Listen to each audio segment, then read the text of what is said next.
పరిపూర్ణానంద స్వామికి బోల్డ్ అంతమంది ఫాలోవర్లు ఉన్నారు. డిఫరెంట్ ప్లేసుల్లో ఉన్నారు. బట్ ఎందుకని కాకినాడని ఎంచుకున్నారు? కాకినాడలోనే శ్రీపీఠం ఏర్పాటు చేశారు.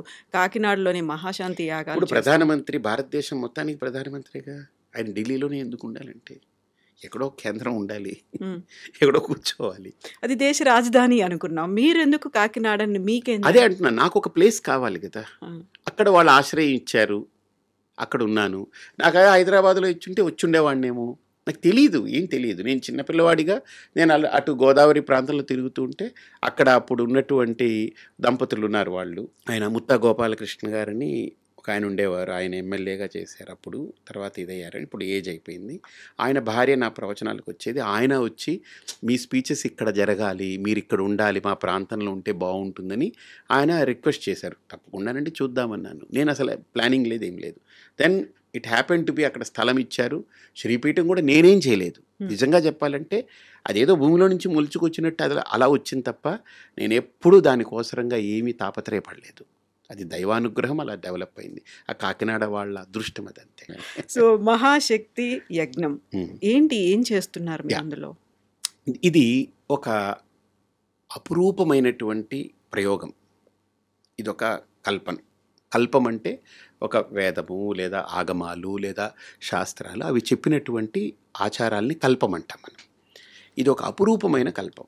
ఏంటనంటే ఇది నవరాత్రుల్లో ప్రత్యేకించి 10 రోజులు దాన్ని 100 కోట్ల కుంకుమార్చన చేయాలని ఒక సంకల్పం. అలాగ ఒక 1000 కోట్ల కుంకుమార్చన పూర్చాలి. ఈ భూమి మీద ఇప్పటిదాకా ఎవరు ఊహించలేదు. 100 కోట్ల కుంకుమార్చన ఎవరు ఆలోచన చేయలేదు. అది 1000 కోట్ల కుంకుమార్చన చేయాలని ఒక దృఢమైన సంకల్పం పెట్టుకున్నాం. మీకు అర్థమైంది కదా. ఆ సంకల్పంలో భాగంగా నేను అనుకున్నది ఏంటనంటే ఏదో ఒక సంస్కరణ జరగాలి అని. స్త్రీలకి దీక్షావస్త్రధారణ అనేది ముఖ్యం. ఒక దీక్షావస్త్రం ఎందుకు అని అంటే అది 250 రూపాయలు అది చీర. మనం అహ్మదాబాద్లో ఎక్కడో సూరత్లో దాన్ని ప్రింట్ చేయించి తీసుకొస్తాము. చాలా నాణ్యమైంది అది. బయట ఎక్కడైనా సరే అది ఒక 700 రూపాయలు తక్కువ ఉండదు. మనం 250 రూపాయలు కొట్టిన దానికి తీసుకొచ్చి ఇస్తున్నాం. అది ఎందుకు అని అంటే చదువుకున్న వాళ్ళకి, చదువు లేని వాళ్ళకి, డబ్బున్న వాళ్ళకి, డబ్బు లేని వాళ్ళకి, తెల్లగా ఉన్నా నల్లగా ఉన్నా, లేదు పైన కులమైన కింద కులమైన, అసలు ఈ తరతమ భేదాలు లేకుండా ఒక స్త్రీమూర్తి అది కట్టుకోగానే అమ్మవారిలాగా మారాలి, కనపడాలి. ఇంకా ఆవిడ వెనక ఏది కనపడకూడదు, నాకు ఇంకా అమ్మవారే కనపడాలి. ఆ దీక్షావస్త్ర ధారణ యొక్క నియమం ఏంటంటే అది ధరించిన ప్రతి స్త్రీమూర్తి నాకు ఒక అమ్మవారు నడిచొస్తున్నట్టు ఉండాలి. ఇంకా XYZలు ఇవన్నీ బ్లా బ్లా బ్లా బ్లా ఇష్టం లేదు నాకు. అలాగ నేను ఆలోచించినప్పుడు కొన్ని వేల మంది దాన్ని అంగీకరించారు. ఒక 50,000 మంది ఇప్పుడు రిజిస్టర్ చేసుకున్నారు. ఇప్పటికి అయింది మాకు. వాళ్ళు వస్తారు. ఇప్పుడు ఇంకొకటి ఏంటంటే నా ఆలోచన, వాళ్ళు 3 గంటల సేపు తదేక చింతనతో ఏకదృష్టితో ఉండి నిలబడగలరా అని వాళ్ళని మెల్లగా అలవాటు చేస్తూ తీసుకురాగలిగాను. మూడోది ఏంటనంటే భర్త పోతే మీరు పూజ చేయకూడదు, మీరు ఇది చేయకూడదు, అది చేయకూడదు అంటారు. అన్నిటికీ దూరం ఉండాలి అని అంటారు కదా. నేను మిగతావన్నీ పక్కన పెట్టా. అన్నీ పక్కన పెడదాం కాసేపు, అది వాళ్ళ అభిప్రాయాలు పక్కన పెడదాం. అసలు దేవుడికి ఎందుకు దూరం అవ్వాలి, పూజకి ఎందుకు దూరం అవ్వాలి, నేను బాగా దీని మీద చర్చ చేశా. లోపల మదించా నేను. ఇందాక చెప్పాను కదా, ఒక సన్యాసి, ఒక గురువు సమాజానికి ఎందుకు అవసరం అని చెప్పాను కదా మీకు. అలాగ దీని విషయంలో నేను బాగా మదించి చర్చించి అన్ని చోట్ల వెతికా. ఇది ఎవరో కావాలని ఒక కుట్ర చేశారు మన సంస్కృతి మీద. ఎందుకంటే స్త్రీయే ధర్మానికి మూలం. స్త్రీ పోతే ధర్మం లేదు, ఇంకా స్త్రీయే ధర్మం, స్త్రీయే మర్మం, స్త్రీయే మోక్షం. నిజమది, నేను కనిపెట్టింది అది. మా అమ్మ లేకపోతే పరిపూర్ణానంద లేడు కదా. ఎగ్జాంపుల్, చిన్న ఎగ్జాంపుల్ మన కళ్ళ ముందు. అలాంటిది నేను గమనించాను. ఒక స్త్రీ మూలం దీనికి. ఈ స్త్రీని ఏదో వంకబెట్టి దీంట్లో లేనిపోనివి కల్పించి ఈవిడ్ని దైవానికి, ధర్మానికి దూరం చేస్తే మెల్లగా ఈ ధర్మం నాశనం అయిపోతుంది. కాబట్టి ఏదో ఒక వంక పెట్టడం, దూరం చేయడం. ఇప్పుడు 3 రోజులు మైల ఉంది, అప్పుడు అన్నీ ఆపేయమంట. ఒక దేవుడిదే కాదు, నువ్వు ఏ పని చెయ్యకు. నాకు బాగా పరిచయం ఏంటంటే, నా చిన్నప్పుడు మా ఇళ్లల్లో స్త్రీలకి 3 రోజులు ఆ రజస్వల ఇది ఉన్నప్పుడు వేరే రూములో హాయిగా పడుకోమనేవారు. ఫుడ్ నేను పట్టుకెళ్ళి పెట్టేవాడిని. మా పిన్నికి కానీ, మా అమ్మకి కానీ, వాళ్ళందరికీ ఎవరికైనా నేను పట్టుకెళ్ళి పెట్టేవాడిని. నాకు తెలిసేది కాదు. పెద్దయిన తర్వాత తెలిసింది they should be given utmost rest for their body. కాకపోతే దాన్నొక టాబూ లాగా చూడడం అనేది అయింది ఆ! అనేది. అది దాన్ని అది అది అది కూడా ఉంది. అది కూడా ఉంది. కానీ ఈరోజు ఏమైపోయింది, అలా చూస్తున్నారని మనం వదిలేసుకొని రావడం వల్ల మానసిక సంఘర్షణ స్త్రీలో దానివల్ల పెరుగుతుంది. ఈరోజు చూడండి ఎనీ సైకియాట్రిస్టులు, సైకాలజిస్టుల దగ్గర స్త్రీ లోపల మనోబలం చాలా గొప్పది స్త్రీకి. శరీర బలం కంటే ఆవిడ అబల కాదు, ఆవిడ సబల అని మాట్లాడేవారు కదా! ఈరోజు స్త్రీలో ఆ మానసిక శక్తి ఎందుకు తగ్గిపోతుందనంటే, ఆ ఋతుక్రమంలో 3 రోజులు పూర్తిగా ఆవిడకి రెస్ట్ తీసుకోకపోవడం అనేది దోషం అది. తీసుకోవాలి. ఎందుకంటే ఆవిడ ఒక సృష్టికి ప్రిపేర్ అవుతుంది. ఒక సృష్టి చేసేదానికి తన శరీరం అంతా ఒక నిర్మాణం జరుగుతుంది లోపల. ఆ జరిగేటప్పుడు తాను అనుభవించే నరకము మామూలుగా ఉండదు. శరీరము దట్ అండర్‌గోస్ దట్ పెయిన్. నాకు తెలీదది. వర్ణిస్తే నేను విని అమ్మా ఇదా ఏంటి వర్ణించారంటే, ఒక 5, 6 ఏనుగులు పొట్ట మీద ఎక్కి తొక్కితే, వీపు మీద ఎక్కి తొక్కితే పెళ ఎలా విరుగుతుందో అంతకంటే ఘోరమైన నొప్పులు భరించాలట స్త్రీ లోపల. నాకు తెలీదది నిజమో కాదో నాకు తెలీదు. అలాంటి దుఃఖమైనటువంటి వాతావరణంలో ఈవిడ్ని మొత్తం పనులు చేయించి, బయటికి జాబులు చేయించి అన్నీ చేయిస్తే దట్ ఈస్ రాంగ్ అది. అందుకనే పూర్తి విశ్రాంతి ఇవ్వాలి, విరామం ఇవ్వాలి. ఆవిడకి కంప్లీట్‌గా 3 రోజులు, 4 రోజులైతే 4 రోజులు ఆవిడని total she should be out of that. ఉంటే తర్వాతంతా ఆవిడ అంత ఎనర్జిటిక్‌గా తయారవుతుంది. ఆవిడ అక్కడి నుంచి 11వ రోజు ఒక శిశువుని తనలో మొయ్యగలిగే శక్తిని పొందుతుంది. ఆ శిశువుకి తన సకల శక్తుల్ని ఇవ్వగలిగేటువంటి ఒక మాతృదేవతగా మారుతుందని మనకు పెద్దలు చెప్పారది. ఇదంతా ఒక కనెక్టివిటీ ఉంది. ఇదేదో ఊరికినే పెట్టింది కాదు. అలాంటి సందర్భంలో దేవుడికి కూడా పూజ చేయక్కర్లేదని చెప్పారు. ఇంక దేవుడు వద్దు ఏమొద్దురా బాబు, నువ్వే దేవతవి, ఎందుకంటే రేపు నువ్వు సృష్టి చేయబోతున్నావు, నువ్వు గొప్పదానివి, నువ్వు దైవంతో సమానం అని చెప్పి చూశారు. కానీ దాన్ని పెడర్థాలతోటి మగవాళ్ళు చూడడం కానీ, ఇది మైటి ముట్టు అని తీసి ఛేదరించుకోవడం, మళ్ళీ అదే స్త్రీ కదా నీకు కావాలి, రేపు అన్నం పెట్టడానికి ఎందుకు ఇప్పుడు ఛేదరించుకుంటావు? గౌరవించు, దాన్ని చక్కగా పడుకోమను, హాయిగా గౌరవించు, అంతేగాని ఛేదరించుకోకు, అసహించుకోకు. అది అసహ్యం కాదు. అది జరిగితేనే రేపు నీకు వారసులు కలుగుతున్నారు, నీకు ఒక సంతానం ఇస్తుంది. కాబట్టి అసహించుకునేటువంటి దానికి కాకుండా, దాన్ని ఛేదరించుకునే దానికి కాకుండా, దాన్ని ఏదో ఒక టాటీలాగా చూడటం కాకుండా ఆవిడని గౌరవించడం నేర్చుకోవాలి. ఆవిడకి ఆ రెస్ట్ ఇవ్వాలి. అది మనం చేయగలగాలి. ఇది సంస్కారం. ఇది అది ఓకే అక్కడ దాకా. అందుకని భర్త పోయాడు నువ్వు పూజ చేయకూడదంటే ఏంటి అర్థం దాంట్లో నాకు? ఇన్ని వేల మందికి ఆ రోజు అన్నప్రసాదాలు ఇవన్నీ అవుతున్నప్పుడు 45 లక్షల మందికి మీరు అన్నప్రసాదాలు వితరణ చేశారు అని, అది నిజమేనా? ఆ నెంబర్ ఎలా తెలుసు మీకు? అంటే నాకు ఎలాగంటే, నేను ఒక బ్రహ్మచారిగా ఉన్నప్పుడు కొన్ని సందర్భాల్లో నాకు భోజనం దొరకలేదు. నేను తిట్టుకునేవాడిని. వివేకానంద స్వామి, శంకరాచార్యులు వారు వీళ్ళ ఫోటోలన్నీ ఉండేవి. నేను తిట్టేవాడిని, మీకు పని పాట లేదు, మీరందరూ సన్యాసులే, మా అమ్మ బుర్రలో దూరి మా అమ్మ నన్ను సన్యాసం చేసింది, నాకు తిండి కూడా లేకుండా చేస్తున్నారు మీరని తిట్టుకునేవాడిని. తిట్టుకుని నేనేంటంటే ఒక సందర్భంలో బాధపడుతూ, నాకు తిండి పెట్టలేదు కదా, నేను 1,000,000 మందికి భోజనం పెడతా, నేను నువ్వేం పీకుతావని అలా మాట్లాడుకున్నా. అది ఎవరితోటి తెలియదు, నాకు తెలియదు. అలా కోపం వచ్చి మాట్లాడుకు, నేను 1,000,000 మందికి భోజనం పెట్టాలని, నువ్వు నా కడుపు మాడిస్తే నేను 1,000,000 మందికి భోజనం పెడతా అని. అంటే నాకు అనిపించింది, ఆ నేచర్ నన్ను చాలా గౌరవించింది అనిపించింది. నా దగ్గర డబ్బు ఉండదు, అలా వస్తుంది పెట్టేస్తాము, మళ్ళీ చేతులు దులుపుకుని వెళ్ళిపోతాను. నేను ఎవరిని అడగను కూడా అడగను. నాకు ఇది కావాలి, ఇది ఇవ్వండి అని ఇప్పటిదాకా నేను అడగలేదు. నా గురించి అడగలేదు, దాని గురించి అడగలేదు. అది అలా వస్తుంది, పని అయిపోతుంది, వెళ్ళిపోతుంది. అలాగా నేను ఇప్పటిదాకా మీరు అడిగినట్టు కౌంట్ ఎలా తీసుకున్నానంటే, కృష్ణా పుష్కరాలు జరిగాయి, గోదావరి పుష్కరాలు జరిగాయి. సో ఆ 4 పుష్కరాల్లో మేము తెలంగాణలో కావచ్చు, ఆంధ్రాలో కావచ్చు, 5 లక్షల మందికి భోజనాలు ఏర్పాటు చేశాం మేము. లక్షల మంది కౌంట్ మాది, హెడ్ కౌంట్. నేను ఊరికినే ఏదో రాతలు చెప్పడం కాదు, ఎందుకు నేను ఎవరికి లెక్కప్ప చెప్పక్కర్లేదు. సో హెడ్ కౌంట్ తీసుకుని చెప్తున్నాను మీకు. రోజుకి 60,000 మంది, 70,000 మందికి భోజనాలు సప్లై చేశాం. అలాగా ఒక 30-40 లక్షల మందికి మేము భోజనాలు పెట్టాం. ఈ మహాశక్తి యాగం అయితే మీరు ఇప్పుడు కౌంట్ చేయొచ్చు, ఇన్ని వేల మంది తింటారు, 4-5 లక్షల మంది భోజనం చేస్తారు 11 రోజులకి. ఇలాంటివి ఇన్ని యాగాలు జరుగుతున్నాయి.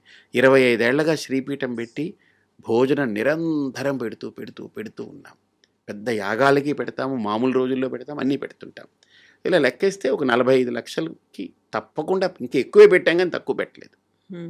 అలాగే నా కోరిక ఏంటంటే నేను వండి చాలా బాగా వండుతా. అంటే నేను అనుకోవడం కాదు కానీ తిన్నవాళ్ళందరూ చెప్తారు. 400 రకాలు తెలుసు నాకు.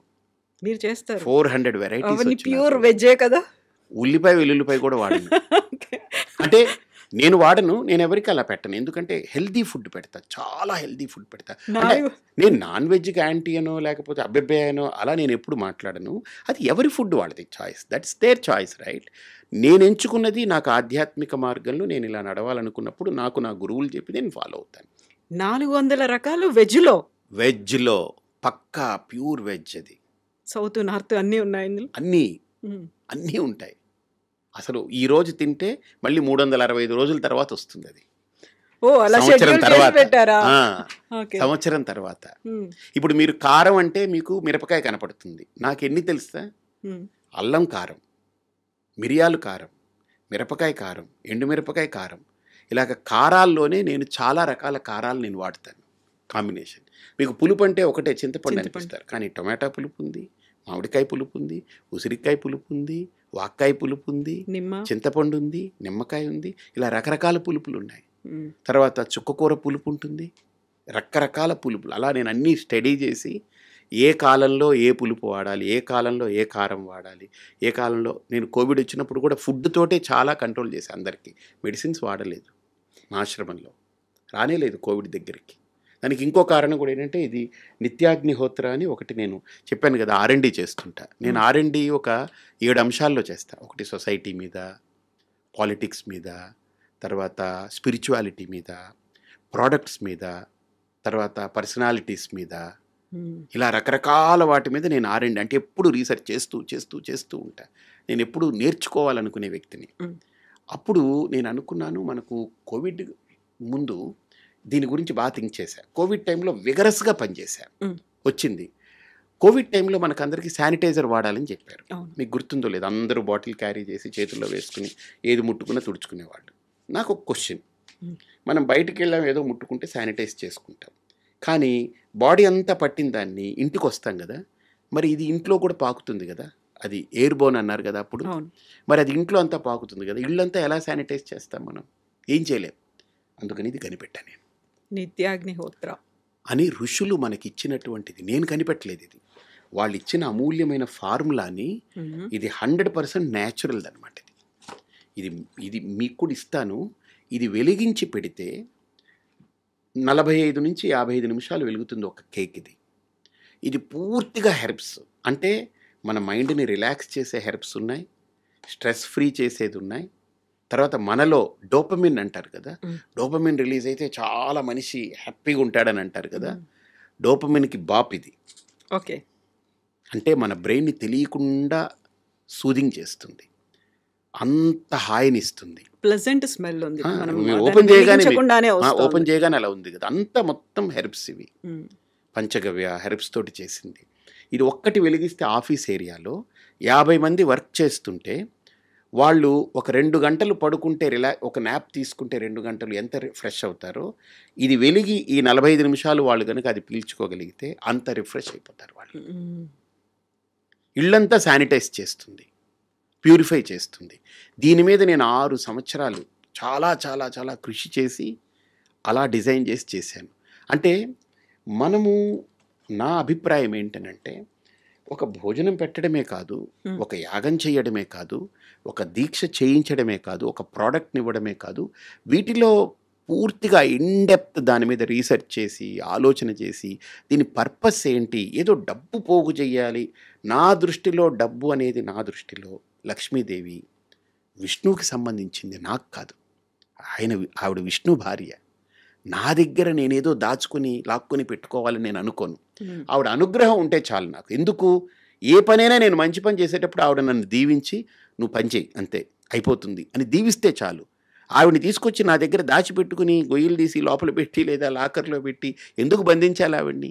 నాకు అవసరమైనప్పుడు ఆవిడ వస్తే, ఇప్పుడు బియ్యం అన్నం తినాలి, కంచంలో వండిన అన్నం వస్తే సరిపోతుంది, కానీ ఈ బియ్యం మూటలన్నీ వేసుకొని నేను తిరుగుతూ ఎక్కడెక్కడికి నేను ఏం చేయను నేను. కాబట్టి అలాగా నాకు నా అభిప్రాయం ఏంటంటే మనం చేసే ప్రతి స్టెప్లో, ప్రతి అడుగులో దైవానుగ్రహం కావాలి, దైవ బలంతో నడవాలి అని ఆలోచిస్తాను. అలాగ నేను 1,00,000 మందికి భోజనం నా చేత్తో వడ్డించి పెట్టాలని పెట్టుకున్నా. దాంట్లో మీకు చెప్పనా, హెడ్ కౌంట్ ఇప్పటికి 35,000 మందికి పెట్టా. నేను వండితే 500 మందికి వండుతా, 1000 మందికి వండుతా. నా కెపాసిటీ 1000 మందికి వండేస్తా. నాకు ఒక హెల్పర్ ఉండి 2 కటింగ్ చేసేవాళ్ళు ఉంటే 1000 మందికి గంటలో 4 ఐటమ్స్ వండేస్తా, హ్యాపీగా వండేస్తా. మీకు ఎప్పుడైనా చూస్తే చూడుదురు కానీ తప్పకుండా చూపిస్తా, మీరు వీడియో తీసుకుని లైవ్ కూడా పెట్టుకోండి, చూపించండి. తప్పకుండా 4 ఐటమ్స్, ఒక్కదానికంటే ఒకటి మామూలుగా ఉండదు, ఒక్కదాన్ని మించి ఒకటి ఉంటుంది. అంటే నేను చేశానని చెప్పుకోవట్లేదు, నా చేతిలో అమ్మవారి అనుగ్రహం అదంతే. ఇప్పుడు మీరు తినేటువంటి ఆ భోజనం కూడా మీ అంతటా మీరే చేసుకుంటారా? బయట వాళ్ళు నేను ఇంకెవరు యూఎస్ చేసినా వెళ్ళినా తినరా? కూడా నేను చేస్తే తిననని కాదు. నేను ఎక్కడికైనా వెళ్తే ఎవరైనా ఇడ్లీ తీసుకొస్తారు, ఎక్కడో ఉంటాను, తింటాను, అది కాదని కాదు. 99% నా చేతి వంట నేను ఇష్టపడతాను. ఎందుకంటే నా బాడీ, నా లోపల నాలిక నాకు ఏది తినాలనిపిస్తుందో నాకు చెప్తుంది. అది I'm doctor for my self. నాకు నేనే, ఇప్పుడు నా కడుపు ఏంటి, నా కడుపులో తినాలనుందా లేదా అది నాకు తెలుస్తుంది. నేనేం తింటే బాగుంటుందో నా నాలిక చెప్తుంది. కొద్దిగా ఎలాగుంది, చప్పగా ఉంది అనిపించింది అనుకోండి, కొద్దిగా ఏదో తగ్గింది అక్కడ.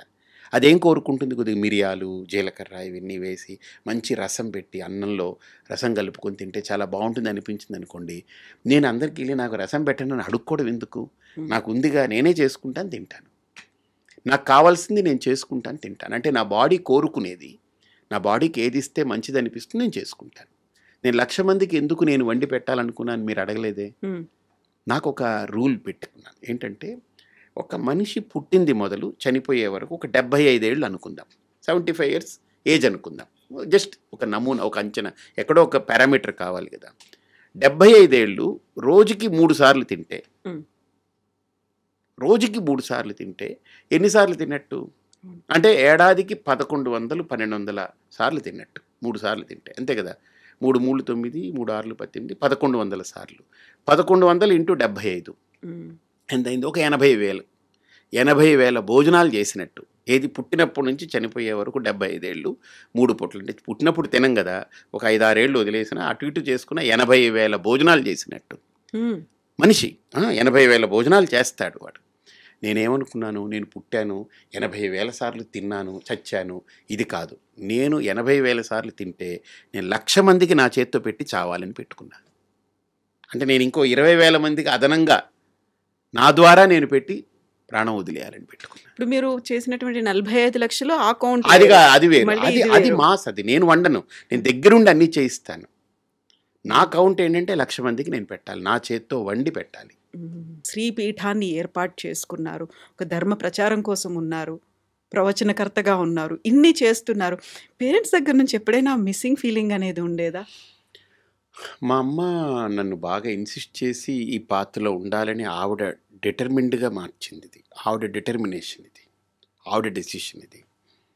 బట్ నేను యాజ్ ఏ కొడుకుగా కంటే ఎక్కువగా నేను వాళ్ళకి బాగా క్లోజ్గా, వాళ్ళకి ఒక ఫ్రెండ్గా, వాళ్ళు నాతో ఒక మంచి మిత్రులాగా అలా కలిసిపోయి ఉన్నాను తప్ప ఏదో మిస్ అయిపోయిన ఫీలింగ్స్ కానీ ఇంకోటి కానీ ఇప్పుడు వాళ్ళకి లేదు, నాకు లేదు.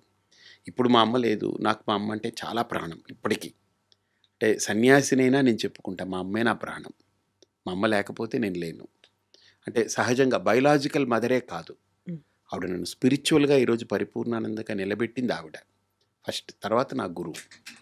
మా నాన్నగారు ఏంటంటే మా అమ్మకి పూర్తిగా సహకరించేవారు అంతే. సో ఆయన he never interfered into her thoughts.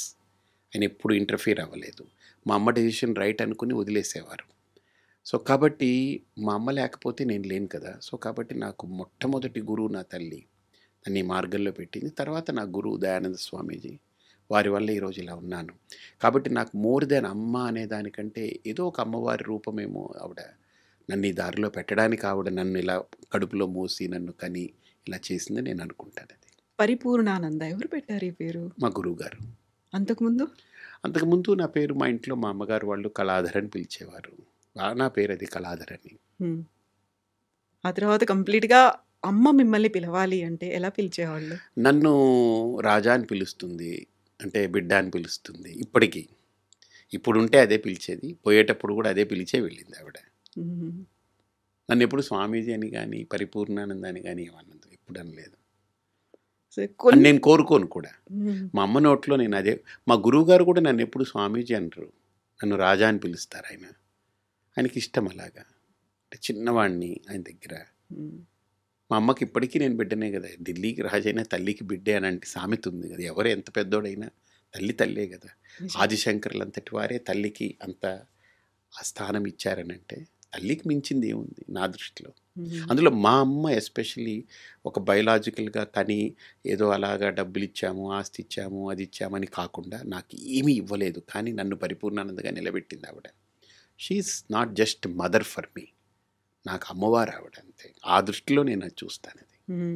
ఇప్పుడు మనం భౌతికంగా ఆలోచించాలి అనుకుంటే, ఏ ఫ్యామిలీలో అయినా ఒక్కరే సంతానం ఉన్నారు. అందులోనూ అబ్బాయి ఉన్నాడు అంటే ఆవిడకి యూజు కళ్ళు లేదు. ఆ! నేనదే అడగబోతున్నాను. నేనది విన్నాను. అది నిజమేనా? పక్కా ఏంటి? 100%. ఏం నేను పుట్టడానికి జస్ట్ ఒక 1.5 ఇయర్ ముందు ఆవిడకి she lost her sight completely. Oh! ఏమైంది? ఆవిడకి రెటినిటిస్ పిగ్మెంటోసా అని, ఆర్పి అని, అంటే రెటినా కట్ అయిపోయింది ఆవిడకి, డిస్ఫంక్షన్ అయింది. ఇక దాంతో ఆ విజువల్స్ లోపలికి క్యారీ అవ్వదు. మిమ్మల్ని చూసుకోలేదు తనెప్పుడు? నన్ను ఇప్పుడు తడిమే చూస్తుంది, ఎప్పుడు నా ముక్కు నా కళ్ళలా తడుముకుంటుంది. నేను ఎప్పుడైనా బయట నుంచి వెళ్ళి ఏదైనా లాంగ్ ట్రిప్ వెళ్ళి ఒక 2 నెలలు 3 నెలలు వెళ్ళిపోతే నేను రోజు ఫోన్ చేస్తాను, ఏం తిన్నావు, ఎలా ఉన్నావని. వెళితే ఆవిడ దగ్గర పడుకుంటా నేను. హ్మ్. నువ్వు సన్యాసివి, నువ్వు పడుకోకూడదు అంటుంది. నేనంటాను, సన్యాసిగా పడుకోను, నేను కొడుగ్గా పడుకుని. కొడుగ్గా పడుకుంటాను, నాకు హక్కు ఉందని అంటాను. నువ్వు ఎప్పుడు కొడుగ్గా ఉంటావు, ఎప్పుడు సన్యాసిగా ఉంటావు అని అడుగుతుంది. సో అలాగే ఆవిడ చాలా బ్రెయినీ, చాలా ఇంటెలిజెంట్, ఆవిడ వెరీ షార్ప్. హ్మ్. ఆవిడ తెలుగు ఒక లెక్చరర్గా పనిచేసింది ఆవిడ. హ్మ్.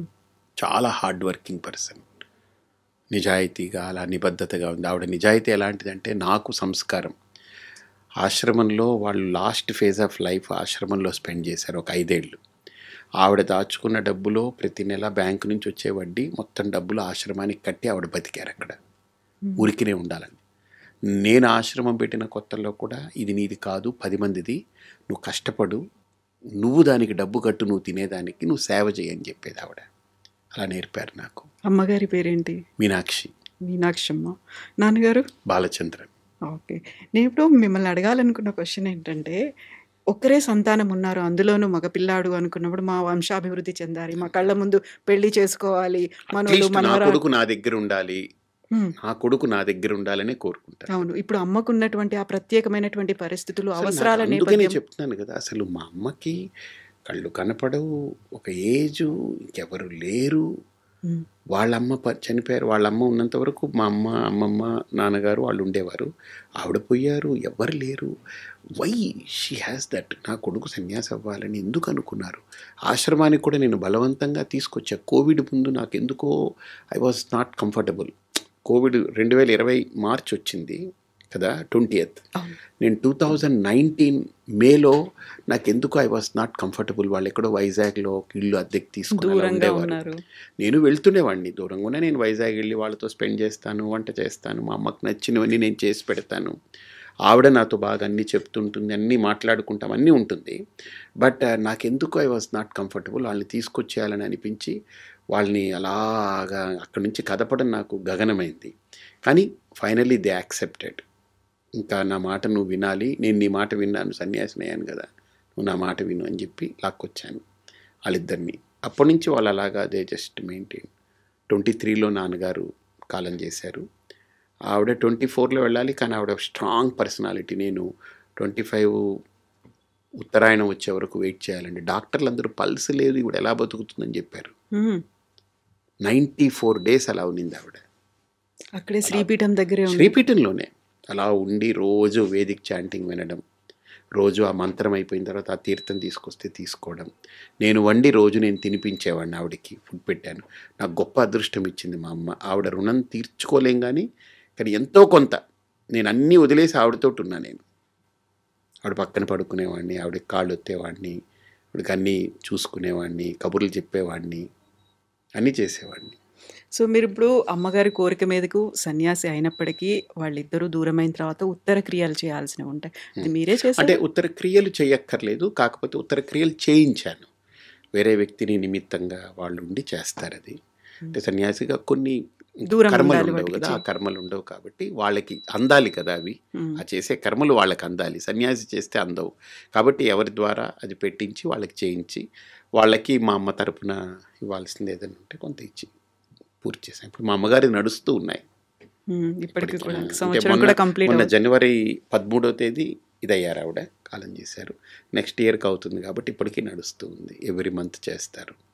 నేను అది తీసుకెళ్ళి అలహాబాద్ కుంభమేళాలు అదంతా ఇది వేరే వాళ్ళని తీసుకెళ్ళి ఆ అస్థిక ఇవన్నీ చేయించాను.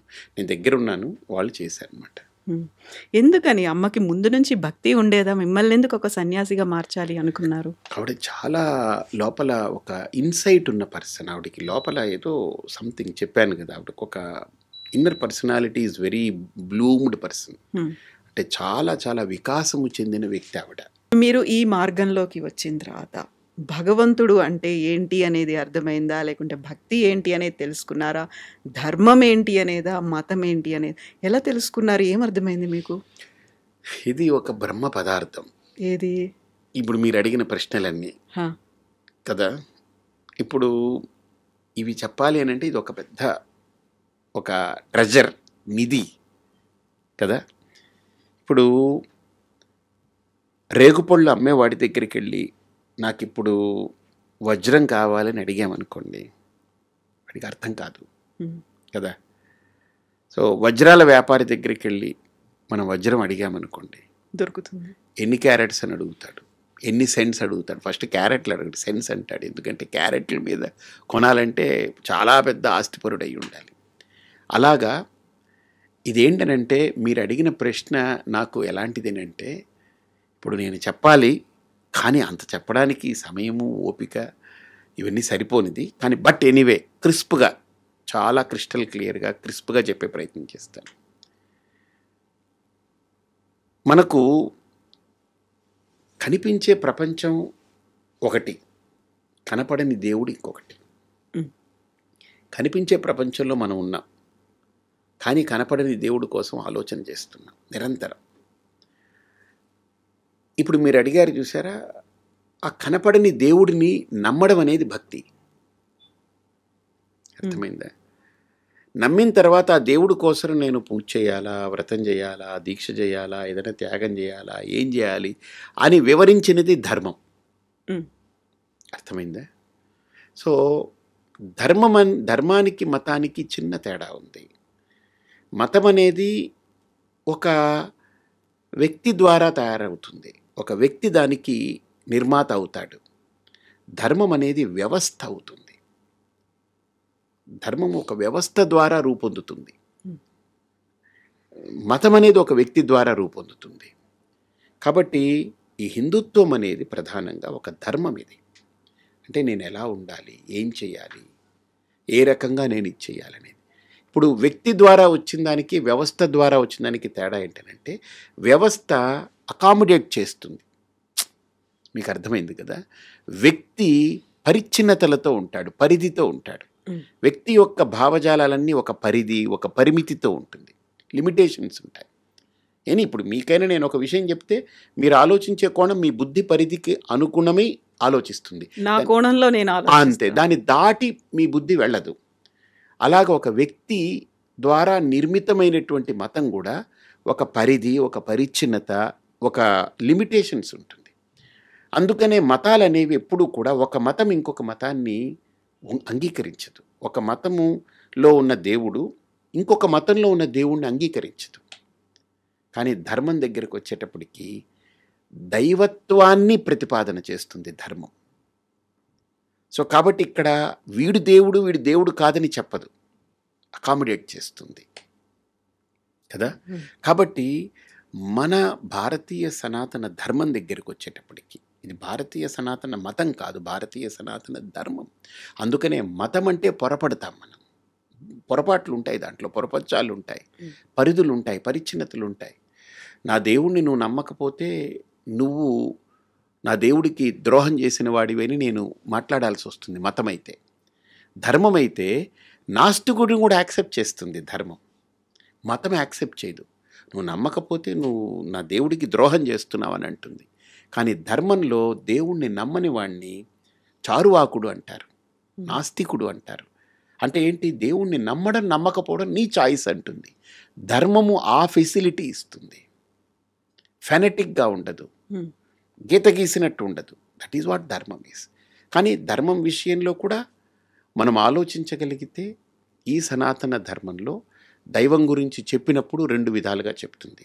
ఒకటి, ఒక ఆరాధన రూపంలో భక్తితో దైవాన్ని ఆరాధిస్తూ ఒక శరణాగతి పొంది భక్తుడిగా నువ్వు అంటే నీ ఈగోని అక్కడ సరెండర్ చేసి, నేను అనే అహంకారం కంటే ఇది దైవం యొక్క అనుగ్రహం అనే భావనతో మసులుకునేదానికి భక్తి అనేది ఒక మాధ్యమంగా పెట్టి మెల్లమెల్లగా ఒక వ్యక్తి ఎలివేట్ అవుతూ, ఆయన అప్లిఫ్ట్ అవుతూ, అసలు దైవత్వం అంటే ఏంటనేటువంటిది మానవత్వం నుంచి దైవత్వం దిశగా చేసే ప్రయాణమే ఆధ్యాత్మికత. మనం మానవత్వంతో ఉన్నాం. సో మానవత్వానికంటే కింద స్థితి ఏంటి? రాక్షసత్వం, పశుత్వం, ఇవన్నీ ఉంటాయి, మృగత్వం అవి. కానీ మనలో అవి అప్పుడప్పుడు పొడచూపుతూ ఉంటాయి. వాటన్నిటినీ హ్యాండిల్ చేస్తూ, లేదు నేను మనిషిని, వాటిలాగా నేను బిహేవ్ చేయకూడదు, ఓ పాశవికంగా ఉండకూడదు, ఒక జంతువులాగా నేను బిహేవ్ చేయకూడదు, నేను చదువుకున్నవాడిని, నాకు సంస్కారం ఉంది, సభ్యత ఉంది, విఘ్నత ఉంది, నాకు వినయం కావాలని ఇవన్నీ సంస్కారాలని నేర్చుకున్నవాడు మనిషి. ఒక పాఠశాలలో కావచ్చు, తల్లిదండ్రుల దగ్గర కావచ్చు, ఫ్రెండ్స్ ద్వారా కావచ్చు, సమాజం నుండి కావచ్చు, లేదా వాడి అనుభవాల ద్వారా కావచ్చు, నేర్చుకుంటూ ఎదిగిన వ్యక్తి కాలక్రమంలో వాడు ఒక సంస్కారవంతుడే, ఒక మనిషి మానవత్వపు విలువలతో బ్రతుకుతాడు. ఇక పశుత్వము, రాక్షసత్వము, ఈ మృగత్వము అవి ఉండవు అక్కడ. అవన్నీ మారడమే మనిషి యొక్క పరిణామక్రమం. ఆ మానవత్వం వచ్చిన తర్వాత అది పరిపూర్ణత్వం కాదు వాడికి. ఎందుకంటే మనిషికి మనస్సు అనేటువంటిది అల్లకల్లోలము సృష్టించగలిగేటువంటి, ఉపద్రవం సృష్టించగలిగే పరికరం. అలాంటి ఆ మనస్సుని ఎలా మనం మలుచుకుంటూ ఒక పరిపూర్ణత్వం దిశగా మనం వెళ్ళాలి, ఒక పరిపక్వమైనటువంటి స్థితికి మనం ఎలా చేరాలి అనేటువంటిది దైవత్వానికి సంకేతం. కాబట్టి పరిపూర్ణమైనది దైవత్వం. కాబట్టి ఆ స్థాయికి చేరడానికి వేసిన బాటనే ఆధ్యాత్మికత. కాబట్టి భక్తిలో నాకు ఇవన్నీ కాదు, నేను నమ్మాను, శరణాగతుడినై ఉంటున్నాను. కానీ కాలక్రమంలో ఆ భక్తి పరిపక్వమైతే అది ఆధ్యాత్మికంగా పరిణమిస్తుంది. భక్తి ఆధ్యాత్మికతలోకి పరిణమించకపోతే, అలా కన్వర్ట్ అవ్వకపోతే, ఆ కన్వర్షన్ జరగకపోతే, లైక్ ఇప్పుడు ఎగ్జాంపుల్, నేను మాట్లాడుతున్నాను, ఈ మైక్ గ్రాస్ప్ చేసింది, దీన్ని వేవ్స్ కింద కన్వర్ట్ చేస్తుంది కదా. ఈ వేవ్స్ని తీసుకెళ్ళి కెమెరాలోకి ఇస్తుంది. కెమెరాలో నా ఆడియో, నా వీడియో తీసుకుంటుంది, అది క్యాప్చర్ చేస్తుంది. ఈ రెండింటిని మనం కలిపి తర్వాత తీసుకుని టెలికాస్ట్ చేస్తాము. మళ్ళీ ఆ వేవ్స్ కన్వర్ట్ అయ్యి వర్డ్స్ కింద, మాటల కింద కన్వర్ట్ అవుతాయి. మళ్ళీ ఆ వేవ్స్ మళ్ళీ బొమ్మల కింద కన్వర్ట్ అవుతాయి. ఇవన్నీ అవుతున్నాయి కదా. సో ఆ ఫార్మేట్ ఆఫ్ కన్వర్షన్ అది ఎలాగైతే దీంట్లో ఉందో అలాగనే ఆధ్యాత్మికతలో కూడా, ధర్మంలో కూడా ఒక భక్తుడు ఒక ఆధ్యాత్మిక సాధకుడిగా కన్వర్ట్ అవ్వాలంటే ట్రాన్స్ఫర్మేషన్ అంటాం. కన్వర్షన్ అన్నము ట్రాన్స్ఫర్మేషన్ అంటే ఆ ఎదుగుదల, ఆ పరిణితి రావాలి. అది రాకపోతే భక్తికి ప్రయోజనం లేదు. భక్తి యొక్క పరాకాష్ట, భక్తి యొక్క కంప్లీట్నెస్ ఆఫ్ భక్తి is transforming a devotee into a spiritual seeker. ఒక ఆధ్యాత్మిక సాధకుడిగా పరిణితి పొందడం, అది కావాలి. ఇప్పుడు ఒక వ్యక్తి నేను భక్తుడు కావాలి అనుకుంటే డైరెక్ట్గా భగవంతుడి దగ్గరికి వెళ్ళి ఒక శరణాగతో, లేకుంటే నవవిధమైనటువంటి భక్తి రూపాలు, మార్గాలు ఉన్నాయి, అది ఆచరిస్తే లేకుంటే అనుసరిస్తే సరిపోదా? మధ్యలో కొంతమంది గురువులు ఉంటారు, ఆశ్రమాలు ఉంటారు, పీఠాధిపతులు ఉంటారు, వారి దాకా వెళ్ళి అక్కడి నుంచే వెళ్ళాల్సినటువంటి అవసరం ఉంటుందా? మంచి ప్రశ్న. ఇప్పుడు మనము ఒక్కటి ఆలోచన చేయండి, అసలు ఈ భక్తి, దేవుడు, ఈ పద్ధతి, ధర్మము ఎవరిచ్చారు మనకు? ఎక్కడి నుంచి వచ్చింది? ఎవరో ఇస్తేనే కదా, ఎవరో చూపిస్తేనే కదా, ఒక పరంపరలాగా. కాబట్టి ఆ పరంపరని మనం గౌరవిస్తున్నాం. లేకపోతే ఎవరికి నచ్చినట్టు వాళ్ళే ఏదో భక్తిలో వెళ్ళిపోయారనుకోండి, అది ఏమిటవుతుంది? ఒక వ్యవస్థ ఉండదుగా, ఒక ప్రణాళిక, ఇగో ఒక విష్ణువు, ఒక వైష్ణవము, ఒక శైవము, ఒక అమ్మవారు లేదా ఇది కొన్ని దాన్ని నిర్వహించి దాన్ని అందించి సరిగ్గా దాన్ని అందిపుచ్చుకొని వాళ్ళు ఆచరించి వాళ్ళు దాంట్లో ఎలివేట్ అయ్యి వాళ్ళ కింద వాళ్ళకి దాన్ని మళ్ళీ అందించడం అనేది ఎలాగైతే ఒక లీనియేజ్ ఉంటుందో ఇది కూడా అంతే. భగవంతుడు ఎవరో తెలుసుకోవాలి అంటే ప్రతి ఒక్కరూ మీలాగా అంత డీప్‌గా వెళ్ళాల్సిన అవసరం లేదు. నేను దేవుడి గుడికి వెళ్తున్నానా, పండగలప్పుడు పూజ చేసుకుంటున్నానా, నేను అందరితో కలిసి సెలబ్రేట్ చేసుకుంటున్నానా, నాకు కుదిరినప్పుడు వెళ్ళి దండం పెట్టుకొని వస్తున్నానా, అది భక్తి. అది సరిపోతుంది కదా! ప్రతి ఒక్కరూ అంత డీప్‌గా వెళ్ళి తెలుసుకోవాల్సినటువంటి అవసరం. ఆధ్యాత్మిక మార్గం అంటే ఇవన్నీ చేస్తేనే ఆధ్యాత్మిక మార్గమా? లేకపోతే నేను వెళ్ళాను, దండం పెట్టుకొని వచ్చాను, నా బర్త్‌డేనో, నా మ్యారేజ్ డేనో, ఇంకోటో ఉంది, పండుగ రోజు ఉంది. అది సరిపోదంటారా? ఇప్పుడు మీ ఇంట్లో పెళ్లి జరుగుతుంది, మీరే నాకు ఆన్సర్ చెప్పాలి దీనికి, మీరు అడిగిన దానికి. నేను మీకు ఒక కౌంటర్ క్వశ్చన్ వేస్తాను. మీ ఇంట్లో మీ పాప ఉంది, పాపకు పెళ్లి చేస్తున్నారు అనుకుంటా. ఇప్పుడు నన్ను పిలిచారు, స్వామీజీ మీరు రావాలని పిలిచారు. అంటే నేను జనరల్గా వెళ్ళను పెళ్ళిళ్ళకి, ఎప్పుడు వెళ్ళకూడదు మేము, నన్ను పిలిచారు అనుకుంటాను. నేను వచ్చాను, వచ్చమ్మా మంచిదమ్మా అని ఏదో నాకు తోచిన గిఫ్ట్ ఇచ్చాను, వెళ్ళాను. మీ చెల్లెలకి చెప్పారు, మీ సొంత చెల్లెలు, ఆవిడికి చెప్పారు, మీ అమ్మకు చెప్పారు. ఇప్పుడు నన్ను మీరు రిసీవ్ చేసుకునేదానికి వాళ్ళు ఉండేదానికి ఏమిటి తేడా పెళ్ళిలో? They are part of you. ఒక ఫ్యామిలీ కాదు, they are part of you. మీ చెల్లెలంటే ఆవిడ మీ పాపకి పిన్ని, మీరు అమ్మ అయితే ఆవిడ పిన్ని, అంటే చిన్నమ్మ, అంటే మీరు అమ్మ అయితే ఆవిడ చిన్న తల్లి, అంతే కదా. మీరు అమ్మ, మీ అమ్మ ఆవిడకి ఏమవుతుంది? అమ్మ అంటే ఎంత కనెక్షన్ ఉంది అక్కడ కదా. వాళ్ళు ఎలా వస్తారు? నాలాగా చుట్టం చూపులాగా వచ్చి వెళ్ళిపోతారా? కాదు కదా. Do expect that behaviour? No. వాళ్ళు ఉండాలి, నాతో ఉండాలి, నా కూతురితో ఉండాలి, నా కూతురికి అన్నీ చెప్పాలి, నేను ఫోకస్ చేయలేని ఏరియాస్ అన్నీ వాళ్ళు నా కూతురితోటి కనెక్ట్ అవ్వాలి అని కోరుకుంటారు కదా. ఎందుకని? వాళ్ళు they are connected to you.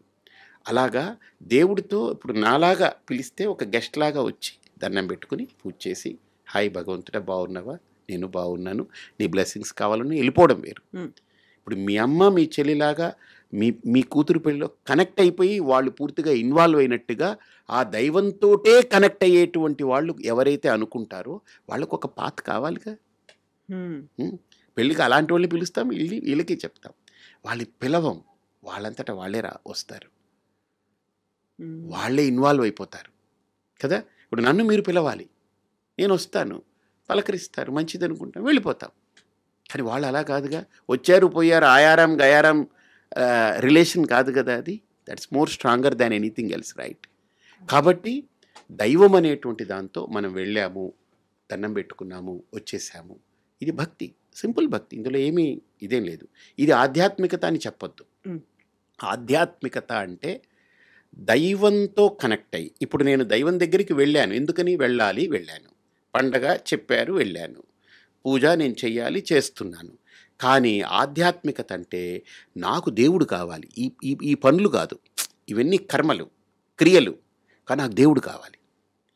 పూజ అంటే ఏంటి? నేను దేవుణ్ణి ఎదురుగుండా పెట్టుకుని నేను పూలు వేసేస్తాను, నేను గంట వాయిస్తాను, హారతిస్తాను, మంత్రం చదువుతాను, దండం పెట్టుకుంటాను, ప్రసాదం పెడతాను, నేను తింటాను, 10 మందికి పంచుతాను. పండగప్పుడు గుడికి వెళ్తాను, ఇంట్లో పండగ చేసుకుంటాం, పిండి వంటలు చేసుకుంటాం, కొత్త బట్టలు వేసుకుంటాం, ఇవన్నీ జస్ట్ యాక్టివిటీస్. బట్ నాకు దేవుడు అనేది యాక్టివిటీ కాదు. Beyond these activities something else. His source, his power source ఆయన.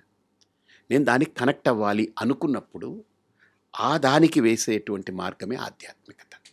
అక్కడ యాక్టివిటీస్తో పని లేదు. యాక్టివిటీస్ ఉండవని కాదు, యాక్టివిటీస్ కంటే ఇంకా అతీతమైనది, అది బియాండ్ ఏదో ఉంది. Activities are good, pious, they connect you. కానీ మనము ఇంకా డీప్ రూట్స్తో కనెక్ట్ అవ్వాలి, నాట్ విత్ దీస్ యాక్టివిటీస్ అనుకున్నప్పుడు then you should relate with that. ఇప్పుడు నేను చుట్టం చూపుగా రావాలి మీకు పెళ్ళికి అని కాకుండా, కవిత గారు అమ్మాయి పెళ్ళి కదా, పాప ఆవిడ ఎంతో సర్వీస్ చేసింది, ఓ ఛానల్లో గొప్పగా వర్క్ చేసింది, ఎన్నో ఇన్ఫర్మేషన్స్ ఇచ్చింది, ఆవిడ జీవితంలో ఎన్నో ఒక సమాజానికి ఉపయోగపడ్డ వ్యక్తి కదా. నేను ఆ పెళ్ళికి ఏదో చుట్టం చూపుగా కాదు, నేను వెళ్ళి ఇన్వాల్వ్ అయ్యి చేయాలనుకుంటే అప్పుడు నేను ఎలా ఉండాలి మీతోటి? మీరు నన్ను అలా పిలవకుండా, మీరు రాకపోతే కుదరదు, మీరు రావాలి, మీరు ఇందులో బాధ్యత తీసుకోవాలి అని మీరు నాకు చెప్పక్కర్లేని విధంగా నేను మీతో కనెక్ట్ అయి ఉండాలి. వస్తాను కదా అప్పుడు.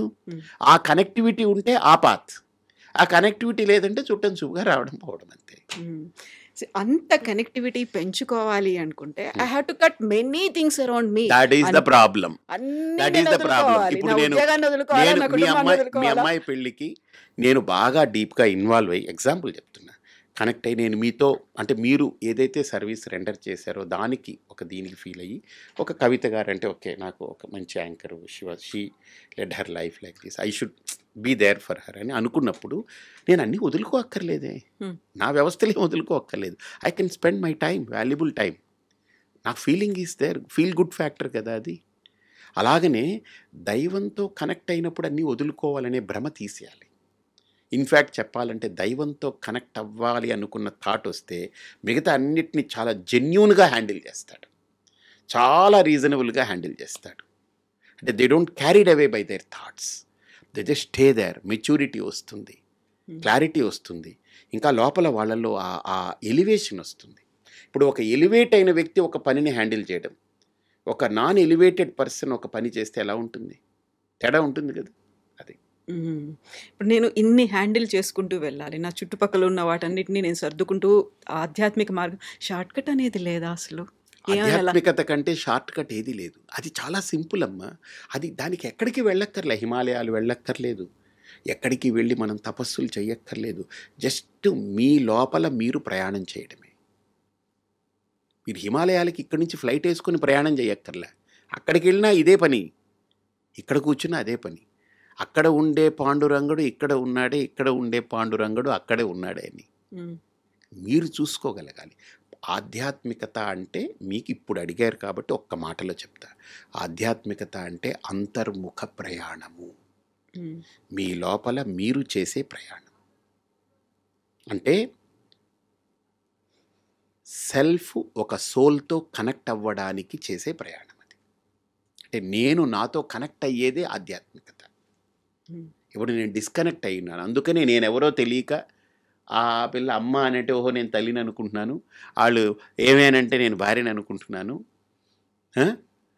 ఏవిరా అనంటే నేను ఫ్రెండ్ అనుకుంటున్నాను, ఏం వాట్ బ్రో అనంటే నేనేదో ఇదనుకుంటున్నాను, లేదా నన్ను నా సబార్డినేట్ని నేను చూస్తే నేను ఓనర్ని నేను హయ్యర్ని అనుకుంటున్నాను, లేదా నా ఓనర్ నాకు కనపడితే ఇది కనపడితే ఒక కంపెనీ ఎండి కనపడితే ఓ ఐఎమ్ ఎంప్లాయీ టు హిమ్ అనుకుంటున్నాను. ఇవన్నీ నా మీద నేను అట్రిబ్యూట్ చేసుకుంటున్నాను. బట్ ఫండమెంటల్లీ నేనెవరో నాకు తెలియకపోవడం వల్ల ఆధ్యాత్మికత అనేది ఫండమెంటల్గా నన్ను నాకు పరిచయం చేస్తుంది, నన్ను నాకు కనెక్ట్ చేస్తుంది. అది కనెక్ట్ అయినప్పుడు ఈ రోల్స్ అన్నీ నేను హాయిగా ఆడుకుంటా, చక్కగా చేస్తాను. ఇప్పుడు ఇన్ని తెలుసుకున్న తర్వాత నేను భగవంతుడితో కనెక్ట్ అవ్వాలనుకుంటున్నాను, రెగ్యులర్గా గుడికి వెళ్ళాలనుకుంటున్నాను, పూజలు చేయాలనుకుంటున్నాను, ఆశ్రమాలు కావచ్చు, స్వామీజీలు కావచ్చు, వీళ్ళందరి దగ్గరికి వెళ్ళాలి, వినాలి, వాళ్ళు ఏం చెప్తారో, ఆ సత్సంగంలో ఉండాలి ఇవన్నీ కాస్ట్లీ అఫేర్ అయిపోయాయి కదా. మీరు చెప్తుంటే నాకు ఇప్పుడు చాలా ఎక్కువ పనుల్లాగా అనిపిస్తున్నాయి ఇవన్నీ. ఇన్ని లేవు అందులో, ఉండవా? ఇన్ని లేవు. ఇంకొకటి, భక్తికి కానీ ఆధ్యాత్మికత కానీ డబ్బులే సంబంధం లేదమ్మా. ఒకటి,